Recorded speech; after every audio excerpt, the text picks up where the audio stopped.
আজ চট্টগ্রামের ঐতিহাসিক পলো গ্রাউন্ড মাঠে অনুষ্ঠিত হয় তারুণ্যের রাজনৈতিক অধিকার প্রতিষ্ঠা বিভাগীয় সমাবেশ। উক্ত সমাবেশে যোগদানের জন্য চট্টগ্রামের প্রত্যন্ত অঞ্চল থেকে শুরু করে লক্ষ লক্ষ জনতার জমায়েত ঘটে। চকরিয়া উপজেলার পূর্ব বড় ভেওলা ইউনিয়ন বিএনপির সভাপতি জনাব আনোয়ারুল আরিফ দুলালের সার্বিক ব্যবস্থাপনায় পূর্ব বড় ভেওলা ইউনিয়নের বিএনপির অঙ্গ ও সহযোগী সংগঠনের নেতৃবৃন্দদের নিয়ে চট্টগ্রামে মহাসমাবেশের উদ্দেশ্যে রওনা হন।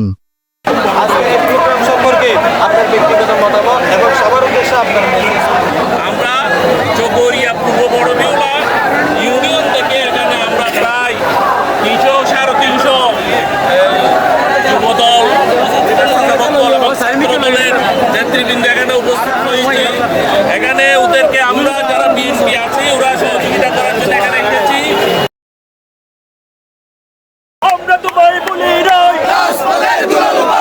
উপস্থিতির মাধ্যমে আমরা দেখতে পাচ্ছি বিএনপির প্রতি বাংলাদেশের তরুণ সমাজের যে আস্থা সেটা আবার প্রমাণিত হয়েছে।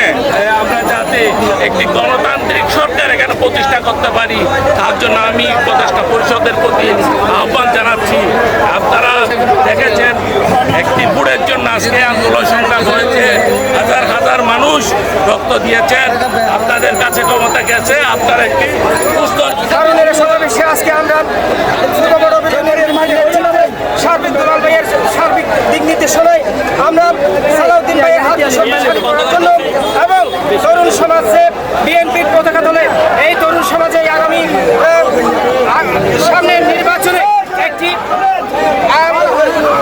ডাইনামিক দায়িত্ব পালন করবে এবং তরুণ রাজ্যে এই বাংলাদেশের শক্তি এটা বুঝিয়ে দেওয়ার জন্য আমরা চট্টগ্রাম বিভাগীয় তরুণের রাজনৈতিক অধিকার শীর্ষক সম্মেলন মহাসমাবেশে উপস্থিত হয়েছি। জেগেছে তরুণ গুরুছি দেশ, দেখবেন বাংলাদেশ তারেক রহমানের অঙ্গীকার, তারুণ্যের অধিকার। বাংলাদেশের মানুষ দীর্ঘ 17 বছর রক্ত দিয়েছে, সংগ্রাম করেছে, খুন হয়েছে, গুম হয়েছে শুধুমাত্র আমাদের ভোটাধিকারের জন্য।